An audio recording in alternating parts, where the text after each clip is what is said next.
Hoy por hoy no se tienen registrados los archivos históricos. Preguntémosle a la Secretaría de Educación, Cultura y Deporte dónde están los archivos históricos de las escuelas. Preguntémosles al Servicio Educativo del Estado cómo están los archivos históricos de la educación. Es decir, hoy por hoy son documentos históricos, son monumentos nacionales, algunos de ellos por pertenecer al siglo XIX, y son patrimonio cultural por ser el siglo XX, de acuerdo a la Ley de Patrimonio Cultural. Por desgracia, el Estado mexicano, el gobierno del Estado, poco le interesa el patrimonio. Y hoy por hoy las escuelas también van perdiendo las boletas, las fotografías de los años 20 y 40. Te pongo una anécdota. El caso de la Escuela Revolución en la ciudad de Juárez, es una escuela que surge en la época de Lázaro Cárdenas, en la época de educación socialista.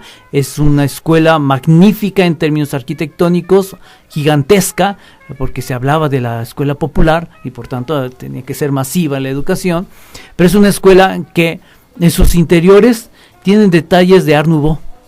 Así entonces encontramos escalinatas con Art Nouveau, mármoles en Art Nouveau, vitrales en Art Nouveau, extraordinario objeto artístico, pero en la discusión y la plática que tenemos con la directora, pues oiga, aquí tenemos unos papeles viejos, ¿verdad? Y me mostró las boletas de calificaciones de los años 20 de esa escuela. O bien, las felicitaciones que tuvo la escuela a finales de los años 40. Son documentos extraordinarios, documentos que nos habla de la historia cultural que impactó finalmente una educación enclavada en la mitad, en la Chaveña, en la colonia popular de Ciudad Juárez, y modificó la estructura de ese territorio, y modificó la visión cultural de ese territorio. Por eso insisto, que el papel de la educación no está nada más en el contexto áulico.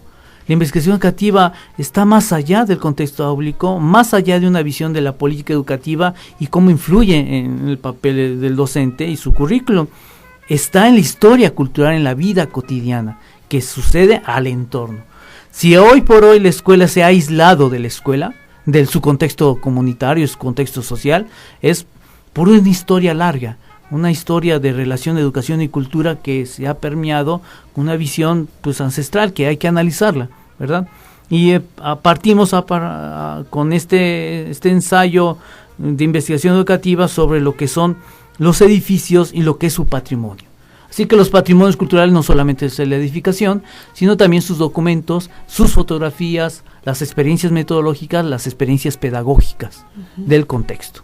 Yo creo que sería muy interesante recobrar qué sucede con estos modelos pedagógicos y cómo han ido transitando a través, porque por ejemplo ahorita, qué sucedió antes, qué modelos pedagógicos nos preceden al enfoque por competencias de este momento. Así y es. ¿Por qué no? ¿Cómo han transitado? ¿Qué implicaciones entonces, Federico, y beneficios tiene para la educación de nuestro estado este trabajo de investigación que emprendiste y que varios de tus alumnos en este taller han seguido y van a enriquecer? Pues si hablamos de aportes, pues yo creo que va a ser singular porque lo normal es que la gente le guste hablar de la historia de su escuela, de cómo estaba compartida, cuáles eran sus experiencias como docente o bien como alumno. Resulta la parte, vamos a llamar, romántica y emotiva, que es muy importante en términos de subjetividad. Pero entonces hablamos de la historia cultural de la educación desde la perspectiva de la subjetividad, ¿no? Desde una visión obviamente fenomenológica, pero también hablamos de un sentido no cándido, sino la perspectiva que tiene el papel de la educación para haber construido elementos culturales y consolida procesos culturales, asumir esa responsabilidad frente a la sociedad, que en el presente se tiene que evaluar. No podemos seguir permitiendo que desde la educación se busque el reconocimiento de la cultura y por sí misma la esté negando y la esté destruyendo. Claro. Entonces eso es una verdadera contradicción y que al momento que se asume como tal hay que asumirla con una actitud también de rectificar. También el Estado mexicano al Estado a través del gobierno federal o al gobierno municipal o los gobiernos estatales asuman su responsabilidad frente al patrimonio cultural. Mientras eso no lo tengan, obviamente seguirán destruyendo lo que se encuentran y lo que vean como viejo. La tradición y la modernidad pueden estar bien compartidas y bien planificadas.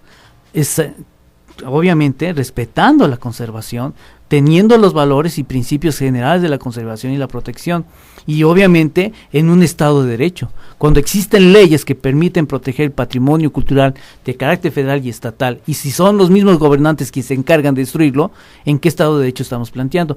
¿Qué educación estamos planteando?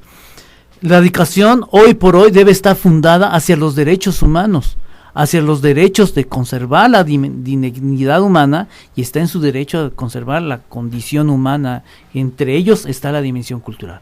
Los derechos culturales tenemos que proteger, tenemos que promoverlas, tenemos que fomentarlas, que son de los elementos que menos ha hecho hoy por hoy la educación básica o general.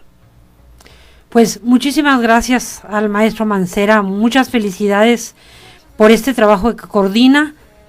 Felicitamos también a nombre de la REDIESH al Centro de Investigación y Docencia por ser punta de lanza en este trabajo de recobrar el patrimonio cultural escolar del siglo XX.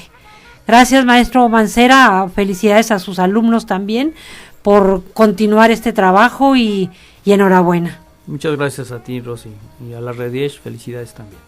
Bueno, creo que hoy la sección de cápsulas informativas estará más que aprovechada, pues quiero informarles que tenemos una excelente noticia que compartir. En la REDIESH ya tenemos la constancia de inscripción al RENIECIT. ¿Qué es el RENIECIT? Y algunos radioescuchas se preguntarán, pues ¿por qué tanto júbilo de esta red de investigadores educativos? Bueno, pues porque este Registro Nacional de Instituciones y Empresas Científicas y Tecnológicas es un instrumento de apoyo a la investigación científica, al desarrollo tecnológico y la innovación del país, a cargo del CONACYT, a través del cual identifica a las instituciones, centros, organismos, empresas y personas físicas o morales de los sectores público, social y privado que llevan a cabo actividades relacionadas con la investigación y el desarrollo de la ciencia y la tecnología en México. Colegas de la red de investigadores, esto nos brindará la oportunidad de proponer proyectos a CONACYT con el aval de nuestra red como institución que soporta. Ojalá que esta acción tenga implicaciones importantes en nuestra producción académica al facilitar los trámites para promover el concurso por financiamiento de investigaciones entre los agremiados de nuestra red. Vaya desde este foro un reconocimiento por este logro a la REDIESH, pero sobre todo a nuestra presidenta, la doctora Romelia Hinojosa, por su empeño y dedicación.